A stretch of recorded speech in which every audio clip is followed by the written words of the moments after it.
A fun memory that popped up in my Facebook memories this week, in addition to the Caught in the Rising Tide video, was a story from 2016 that centers around me, my sister Ashley, and a nice guy that seemed creepy. Ashley and I were at a place called Long Nook Beach in Truro. It's very remote. There's like no cell phone service.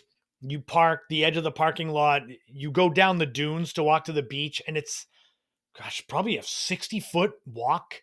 It goes down either way. The beach is now closed because there's erosion from walking down the dunes for years. But back then it was open. So it's obviously this time of year, October, misty, mid 50s. We're at the beach and we're looking down the beach, down the dune pathway. And there's a man walking up and he's got a bike, like a regular bicycle. I don't know why he brought it down with him there. You can't really ride it. It wasn't a fat tire bike. But we're standing there and all of a sudden we hear a pop. One of his tires just exploded. I don't know if there was glass in the sand or if his bike was just crap, but Ashley and I look at each other and we're like, it's misty, it's remote, Truro. So we wanted to do a good deed. So we offered to have this guy put his bike and get in himself into my car. And we drove him to his house. His house was in more remote Truro. Like, I could have dropped this setting in the middle of the woods in like the Appalachian Mountains or something. He had what was a two-story house, but it would be one of those ones where the first story is at ground level, the second one is a basement, but it opens up kind of to ground level. Does that make sense? I'm trying to describe it. I'll try to find a picture to explain. I can see it in my head. Anyway, I digress.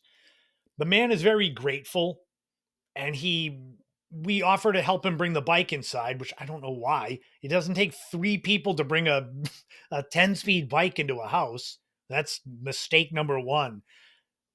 Years later, Ashley and I said it was like we were making all the wrong decisions you would make in a horror movie.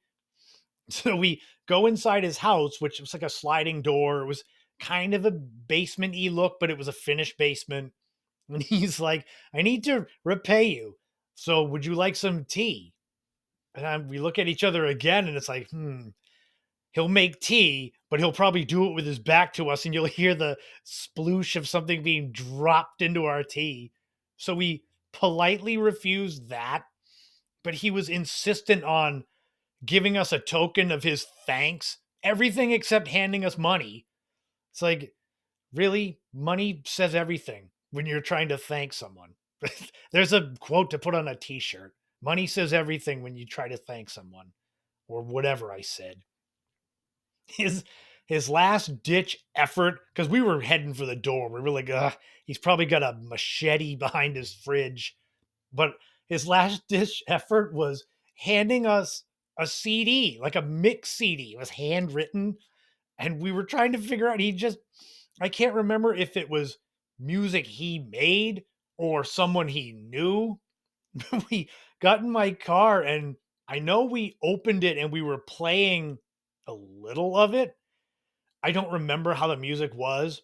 All I remember is after a song or two, we were looking for a trash can where to throw that thing.